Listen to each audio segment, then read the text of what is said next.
Before we start, I want us to ground ourselves in a land and labor acknowledgement from Rep. Kozlowski.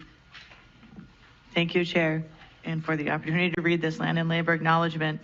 Today we begin by acknowledging we are on the unceded, traditional, ancestral, and contemporary homelands of the Dakota, Ojibwe, and many other Native nations. For more than 500 years, Native peoples have demonstrated resistance in the face of violent efforts to remove and separate them from their land, culture, and each other.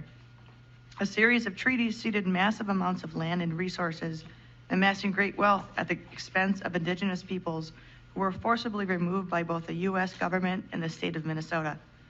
We honor also the legacy of the African diaspora and of Black lives, knowledge, skills, and strengths. Much of the United States and Minnesota today, including its culture, economic growth, and development, has been made possible by the exploited labor of enslaved Africans, their descendants and ascendants who suffered the horror of the transatlantic trafficking of their people, chattel slavery, Jim Crow, and other harms that Black people have endured throughout generations that continue today. We recognize our debt also to exploited workers past and present whose labor was and continues to be stolen through unjust practices. And thus we are deeply committed to doing our part to build relationships based on mutual trust and respect, to dismantle oppressive systems that undo harms, and actively work towards economic justice for Black, Brown, and Indigenous peoples. Miigwech.